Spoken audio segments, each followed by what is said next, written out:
Hello everyone, this is Dr. Chase Waters from Portlandwellnesscare. I wanted to take a little bit of time here today to go over a little bit of information on how acupuncture can help with pain management. There are many different ways that acupuncture works in the body, so today I wanted to take some time to go over some of the neurophysiological and kind of neuroscience of how acupuncture is helping to modulate and regulate our pain within the body from any kind of an injury or so. So I'm going to be referencing this chart behind me right here. So acupuncture is a unique modality in that we can actually communicate directly with the nervous system, namely through sensation itself, right? So in this chart right here, this is showing one of our primary acupuncture points that we have for regulating pain in the body. It's actually right here in the hand. Many people know of this point to help with headaches, if you will. Any kind of Google search will tell you if you have a headache, kind of massage this point or so, or kind of perform acupressure on it. So I wanted to kind of dive into a little bit about how this point right here can help with pain in the body. So anytime we have a stimulation in the body, that sensation is mediated through the nervous system. And so what we can see here is if I stimulate this point here, whether it be through pressure with a hair-thin needle, with vibration, or with electrical stimulation, that sensation is going to be picked up by this nerve right here. This is actually the radial nerve right here, and that location is actually our superficial branch of the radial nerve along the arm there. So some of the different sensations that we'll feel, even if you can just kind of press this point right here, kind of give a little massage or so, you'll kind of feel a little achiness sensation, maybe a little bit of a pressure type sensation. You might also have a little vibration sensation. And so those are just different neural fibers that are picking up that sensation and registering that sensation to you. But all of those sensations are coming up because the brain is connecting that and making a connection there. So the way that happens is that pressure will happen there, that stimulation will take place down here in the hand, and that's going to then carry up all the way along the radial nerve until it gets to the brachial plexus right here at the neck and shoulder region. And then that nerve impulse is going to again carry through the entire brachial plexus to the spinal cord right here. And we're going to be connecting to about C3 to about C7-ish or so. And what we're going to then do is that signal is going to come right into the dorsal horn of the spinal cord. At that place right there, it's then going to be releasing some different neuropeptides, namely serotonin, enkephalins, and noradrenaline. And enkephalin is another type of endorphin. I'm sure we've all heard of endorphins, that nice runner's high, or just that nice relaxation response. It's a really effective way at reducing pain, but also producing greater senses of well-being and calm states. So from here, what's unique about this point in the hand is that not only does it then synapse here at the spinal cord at C3 to C7, which will then trigger a release of serotonin, noradrenaline, endorphins, and enkephalins back down the whole arm and everything below that region, so the whole lower part of the body as well.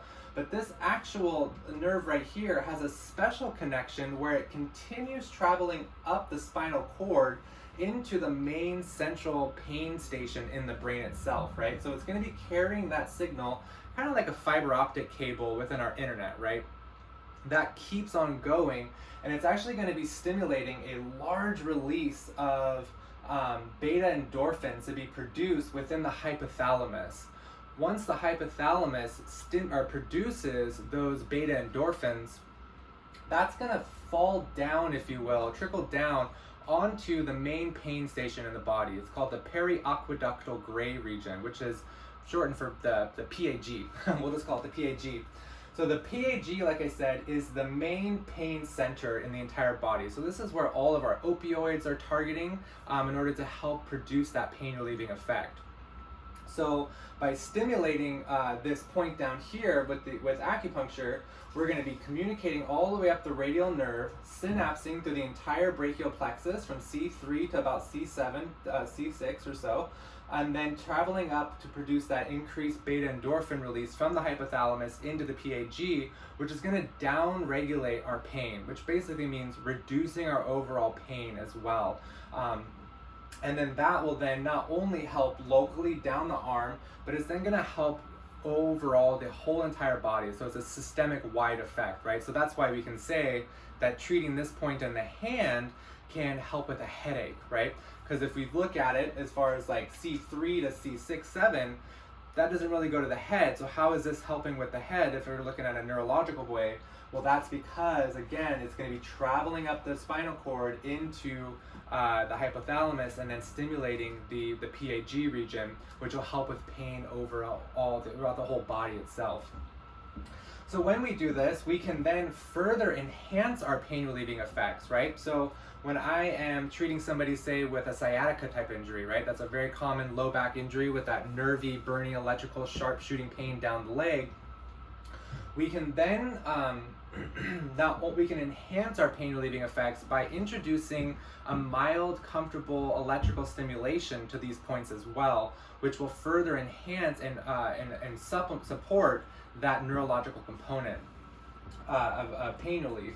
So if we change different electrical frequencies to these points, we can then elicit a production of different endorphins. Again, more pain relieving effects. So if I have 2 beats per second, for instance, of a stimulus kind of going into one of these points, I'm going to be able to release beta endorphins, enkephalins, and orphanins, which are all like 3 different types of endorphins.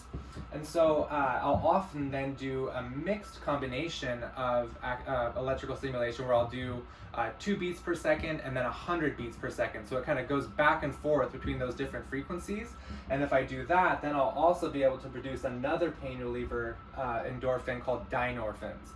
So with just 2 different frequencies kind of going in, that's very calm, very relaxing, very mild, just a faint awareness or sensation of those electrical stimulations, then I'm able to produce 4 different types of endorphins for pain relief.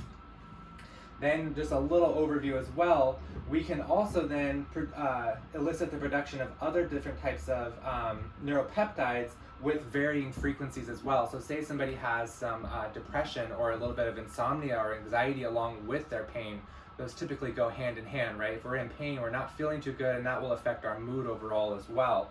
So I can also then choose different frequencies in order to help produce different, we'll call them feel-good neuropeptides, if you will. So we're all familiar with serotonin. If I do a frequency between 20 hertz to 50 hertz, anywhere in that range, then I'm going to be able to produce serotonin as well. If I go 2 beats to 30 beats per second, or 30 hertz, I'm able to produce oxytocin, which is that great bonding, that relationship forming neuropeptide. If I go 2 to 15 hertz, I can produce dopamine as well, which is that good pleasure reward kind of thing. That's why people like coming back to their acupuncture treatments. And then, so then what we're doing then is I can change up how these electrical frequencies are being performed on the acupuncture points in order to help produce more pain relieving and more overall general well-being effects for your acupuncture treatments. So I know that was probably a little bit in depth. Definitely you can take a look at the little chart for this, but I just wanted to kind of go over one of the main ways that acupuncture is helping with pain relief from a neurophysiological perspective. So if you want to find out any other kind of information about how acupuncture does this neurologically or some of the other mechanisms that acupuncture works on, feel free to go ahead and check out the coupon below. Go ahead and download that, and then that will let you sign up for a free consultation to come in and see if how acupuncture works, see if it can help with your condition, and also just kind of answer any kind of questions that you may have. All right, well, thanks for taking this time, and we'll see you guys soon. Bye.